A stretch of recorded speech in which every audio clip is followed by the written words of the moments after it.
turma, sejam bem-vindos a mais uma aula de Anatomia e Fisiologia 2. E hoje na aula 5 nós vamos estudar o sistema glandular. Pessoal, para começar a falar do sistema glandular, então, a gente precisa dividi-los em duas porções. A porção exócrina e a porção endócrina. Quando a gente fala, então, de sistema exócrino, esse prefixo exo, ele significa para fora. Então, o sistema exócrino, ele é aquele que vai lançar as suas secreções para fora da corrente sanguínea, seja dentro do nosso corpo, em cavidades, do nosso corpo, ou então para fora do nosso corpo. Então, a gente tem como exemplo as lágrimas, as glândulas sebáceas, que produzem o sebo da nossa pele, as glândulas sudoríparas, produtoras aí de suor, as glândulas salivares, que produzem aí a saliva para dentro da cavidade oral, as glândulas lacrimais, glândulas digestivas, que vão liberar ali os sucos digestivos, para a digestão. O próprio pâncreas, nós vamos ver que ele tem a porção exócrina, que produz o suco pancreático, mas também contribui lá no sistema endócrino. E as enzimas digestivas aí, como eu disse, do sistema digestório. Aqui, por exemplo, a glândula parótida, que é uma glândula salivar exócrina. Aqui também, exemplo, glândula sebácea, nós já vimos sobre isso, que lubrifica aqui a saída do pelo, glândulas sudoríparas. Tudo isso são glândulas exócrinas. Mas na aula de hoje nós vamos enfocar no sistema endócrino. Endo significa dentro e dentro da corrente sanguínea. Então toda substância lançada dentro da corrente sanguínea aqui no sistema endócrino a gente chama de hormônio. Então o que é o hormônio? O hormônio ele é uma substância que é lançada na corrente sanguínea para controlar alguma função do nosso corpo. E hoje nós vamos ver aí os principais hormônios relacionados às principais glândulas endócrinas do nosso corpo. Então aqui estão os exemplos, tá bom? Dessas glândulas endócrinas. Aqui está cortado, são as glândulas, são as gônadas, as glândulas sexuais, ovários e testículos, que vocês estudam na disciplina de saúde da mulher e por isso a gente não vai falar sobre eles hoje. Então, o sistema endócrino, vai ser esse sistema que vai lançar os hormônios aí para controlar o nosso corpo, como a gente vem dizendo. Aqui, então, todas as glândulas do nosso corpo, a gente começa, na verdade, o hipotálamo tá faltando aqui, Hipotálamo, hipófise, aqui tireoide, paratireoide, suprarrenais, pâncreas, testículos e ovários, que não falaremos sobre eles aqui nessa aula, como eu disse. Começando então falando do hipotálamo. O hipotálamo ele está localizado dentro do nosso encéfalo ali, abaixo ali do cérebro, e ele é um órgão que vai produzir dois hormônios. Porém, ele vai lançar esses dois hormônios dentro da hipófise e quando necessário a hipófise que vai liberar. Então ele produz, mas não secreta esses dois hormônios, tá? Então, esses dois hormônios são ocitocina e ADH. Então, hipotálamo produz esses dois hormônios e armazena na hipófise para liberar quando necessário. E aí, quando chegar na hipófise, eu vou falar a função desses dois hormônios. Então, aqui o hipotálamo, vocês vão ver então aqui abaixo do cérebro, Então, essa região aqui, a gente tem o hipotálamo e logo abaixo a gente vai ter a hipófise, Aqui num desenho maiorzinho, hipotálamo e hipófise. Então, a parte endócrina, porque o hipotálamo também tem outras funções no nosso corpo, como controlar a temperatura, sensação aí de frio, calor, é o controle do hipotálamo. Mas, pensando aqui na parte endócrina, ele vai produzir esses dois hormônios que serão armazenados aqui na hipófise. E a hipófise vai secretar aí quando for necessário.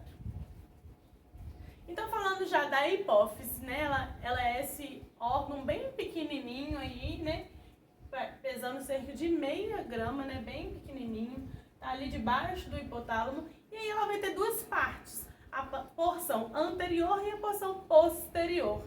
Na região posterior é onde ela vai armazenar os hormônios produzidos pelo hipotálamo, né? Vocês estão vendo que tem um caminho aqui.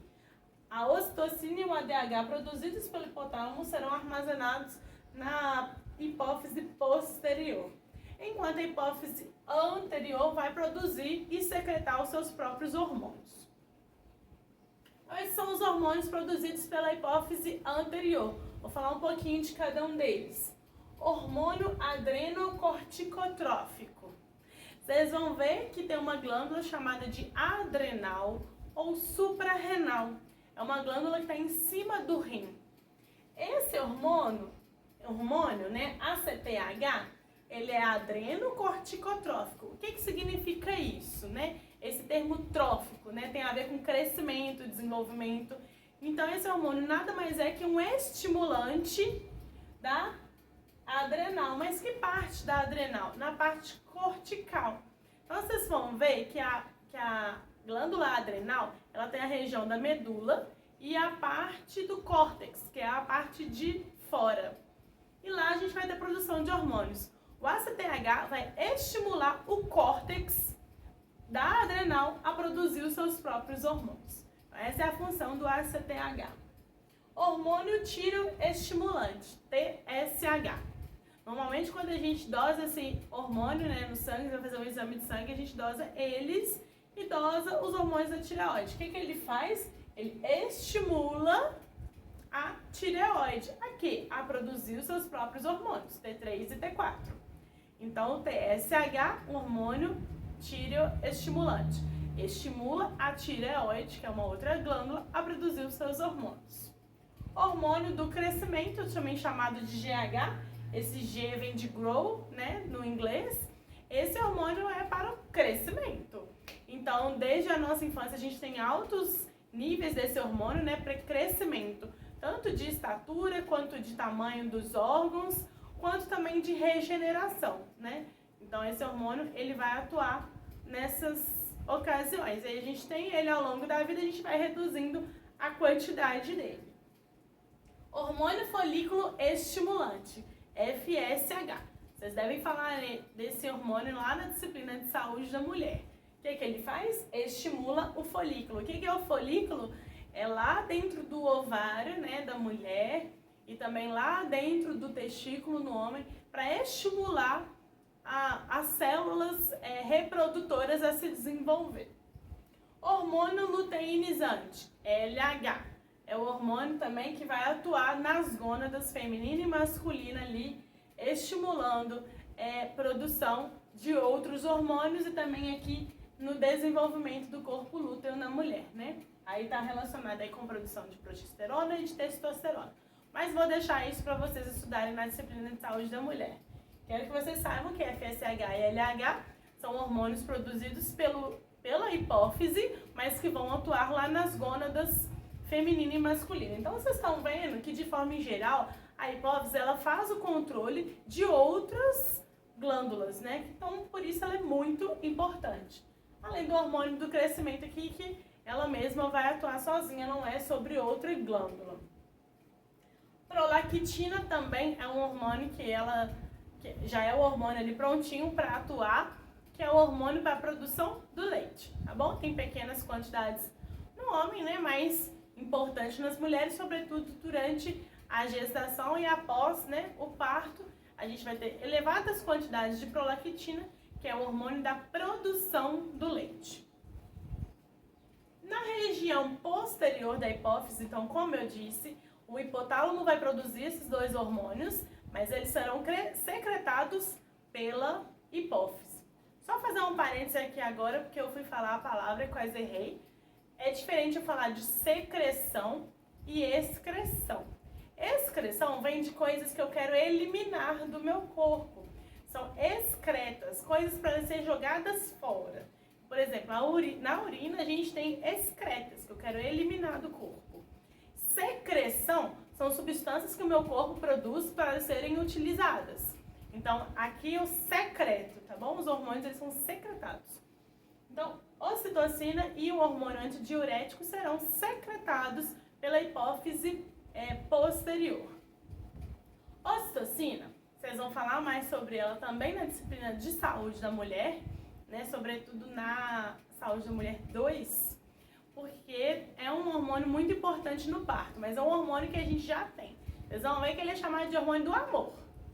É um hormônio que está presente quando a gente tem algumas situações em que a gente fica muito feliz, né? Então, às vezes, quando você vê um amigo, né, que você não vê há muito tempo, um familiar, aquela sensação gostosa ali é de responsabilidade da ocitocina. É um hormônio também que está presente ali nas relações sexuais, realizando ali as contrações. Então, é um hormônio que faz contrações. Não se esqueçam disso. Então, também é um hormônio presente nas relações sexuais e também presente nas contrações uterinas do parto, né? Então, aqueles movimentos ali que o útero faz para expulsar o bebê é de responsabilidade da ocitocina. E, além disso, ele também faz a expulsão do leite, né, das mamas ali. Então, a prolactina, que é produzida lá pela adenohipófise, né, pela região anterior da hipófise, produz o leite, mas para o leite sair, que a gente chama de ejeção, né, a saída ali do leite, eu preciso de ter ocitocina. Por isso, né, vocês devem discutir um pouquinho lá em saúde da mulher. A mulher, para ela amamentar, na verdade, na disciplina de saúde da criança, vocês falam de amamentação. A mulher, para ela amamentar, ela precisa estar bem, ela precisa estar feliz, porque ela precisa produzir a ocitocina. Às vezes ela está com a mama cheia, mas o leite não sai. Ela está muito estressada, né? Precisa dar uma relaxada, precisa estar bem para produzir ocitocina, que é esse hormônio aí, que tem essa sensação de prazer aí, ela consegue liberar o leite. O hormônio antidiurético, eu já ia passar. O hormônio antidiurético é o chamado ADH. Falamos dele já lá no sistema urinário, né? Então é aquele hormônio antidiurese. Se diurese é para eliminar a urina, antidiurese, né, para reter essa urina. Então é um hormônio que vai ser lançado quando eu estou numa situação, por exemplo, de desidratação. Eu não quero eliminar a urina. Então esse hormônio vai lá nos túbulos renais para a gente reabsorver água e não eliminar essa água. Lembrando aí que o café e o álcool, eles inibem esse hormônio, por isso a gente tende a eliminar muita água quando a gente faz uso dessas substâncias. Aqui então, né, só pra gente ter uma ideia, né, disso tudo que a gente falou. Então a gente tem o hipotálamo, ele produz 2 hormônios, ocitocina e ADH, que serão secretados pela neurohipófise. Lá nos túbulos renais, o ADH para reter a água, e aqui no útero e nas glândulas mamárias fazendo as contrações. A adenohipófise, ela produz e secreta os hormônios prolactina para produzir leite, FSH e LH que vão atuar nos testículos e nos ovários, TSH que vai estimular a tireoide, ACTH estimula o córtex da adrenal e o GH, hormônio do crescimento, aqui é um osso. Glândula tireoide. A glândula tireoide está nessa região aqui anterior. Se você palpar aqui, ó, você está palpando a traqueia, você consegue sentir até os anéis dela. E aqui do lado, como se fossem 2 bolinhas, depois vocês tentem palpar aí em vocês, tá bom? Como se fossem 2 bolinhas aqui, que vai ser a minha glândula tireoide. É uma glândula que vai controlar o nosso metabolismo, né? Muito importante. Então, olha só, essa é a glândula tireoide. Então, quando a gente palpa aqui, a gente sente como se fosse 2 carocinhos aqui, que ela está nessa região anterior aqui da minha traqueia. E quando a gente olha essa glândula tireoide, né, na região posterior dela, né, atrás, se eu virasse ela aqui, a gente tem essas 4 bolinhas aqui, que são as glândulas paratireoides. A glândula tireoide, então, ela produz os hormônios T3 e T4, que são hormônios que vão controlar o nosso metabolismo. Então, por exemplo, se eu sou uma pessoa que sou muito agitada ou menos, né, o controle do meu metabolismo, tanto que a gente come, o metabolismo aí dos carboidratos, né, daquilo que a gente come, a velocidade dessas reações químicas, né, porque metabolismo são as reações químicas que o nosso corpo realiza. Então, a controle dessa velocidade é de responsabilidade dos hormônios T3 e T4. Vocês vão ver mais pra frente, né, clínica médica, que a gente vai ter aí algumas condições clínicas, como hiper e hipotireoidismo, que vai estar relacionado aí com maior ou menor produção desses hormônios. Além disso, produz a calcitonina, muito importante. Esse hormônio vai ajudar o cálcio a ser colocado dentro dos ossos. Então, quando a gente se alimenta, aquele alimento, né, aqueles nutrientes vão ser absorvidos pela corrente sanguínea e aí a gente tem que direcionar para onde a gente quer. O cálcio, ele precisa ser depositado nos ossos. Quem faz isso? Calcitonina. Então, calcitonina é aquele hormônio que pega o cálcio do sangue, da corrente sanguínea e deposita nos ossos. Glândulas paratireoides, né, já mostrei para vocês onde elas estão localizadas e ela está relacionada com o metabolismo aqui de cálcio e fósforo, justamente porque ela faz o inverso. Ela pega o cálcio e o fósforo dos ossos e deposita na corrente sanguínea. Glândulas suprarrenais ou adrenais, então, como eu comentei com vocês, são glândulas que estão localizadas acima dos 2 rins. Então, nós temos 2 rins e 2 glândulas suprarrenais ou adrenais que estão localizadas acima desses órgãos. A gente vai ter 2 porções, a medula, que é a parte do meio, e o córtex, que é a parte de fora. Tanto medula quanto córtex produzem hormônios. A gente tem na parte interna, né, que é essa região de medula, principalmente os hormônios adrenalina e noradrenalina, que são hormônios que também vão atuar aí no nosso metabolismo, né, aumentando aí frequência cardíaca, frequência respiratória, pressão arterial. São utilizados também como medicamentos. Vocês vão ver isso na terapia intensiva, quando vocês forem discutir aí paciente crítico, outras disciplinas aí mais pra frente. Então aqui só a ilustração, né, os rins, e aqui as 2 glândulas suprarrenais. E a gente tem no córtex, né, que é essa parte de fora dessa glândula, alguns outros hormônios. Cortisol é um hormônio muito importante aí no metabolismo de carboidratos e de proteínas. É um hormônio também importante para regular o estresse, o sono. Então, esse hormônio, né, ele tem a sua quantidade alterada se eu estiver muito estressada, dormindo pouco. Então, a gente controla mal esse hormônio e, por consequência, a gente controla mal os níveis de carboidratos, de proteínas no nosso corpo. Também derivados dele, né, vão ser utilizados como medicamentos, né? Os anti-inflamatórios corticoides, né, são derivados aí do cortisol. A aldosterona também já falamos sobre ela, né? É produzida pela suprarrenal e vai atuar aí na absorção de sódio, e com o sódio vem a água para que a gente aumente a pressão arterial. Então, se minha pressão arterial está baixa, a suprarrenal libera a aldosterona capta sódio da corrente sanguínea e reabsorve água. Com isso, aumenta o volume sanguíneo e a pressão arterial. Então, aqui a medula, que é a parte do meio, e o córtex, que é a parte de fora. O pâncreas, né? Nós falamos sobre o pâncreas lá no sistema digestório. O pâncreas, ele tem 2 porções. A exócrina, que produz o suco pancreático, importante na digestão, e a parte endócrina, que produz insulina e glucagon. Insulina e glucagon são hormônios que vão regular aí a quantidade de glicose no sangue. Então, da mesma forma que lá no cálcio, a glicose ela vem da dieta, a gente se alimenta, a gente absorve os nutrientes, a glicose chega na corrente sanguínea. Para a glicose entrar dentro da célula, que vai utilizar ela como fonte de energia, a insulina ajuda nesse processo. Quando eu estou muito tempo sem comer, eu preciso de glicose na corrente sanguínea. Aí o glucagon vai lá no meu estoque, o meu estoque de glicose é no fígado e nos músculos, vai lá nesses locais e pega a glicose e lança na corrente sanguínea. Então, tanto a insulina quanto o glucagon ajudam aí na manutenção de uma glicemia ideal no meu corpo. Então, aqui vocês estão vendo o pâncreas, tá bom? Ele tá aqui abaixo do estômago. Aqui tem o fígado na frente dele, né? Que não tá dando pra gente ver. Ah, desculpa, o fígado tá do lado de cá, né? O estômago, na verdade, que fica na frente dele, aqui no desenho que tá parecendo que é um abaixo, mas é meio para trás, assim, a gente não consegue ver tão direitinho.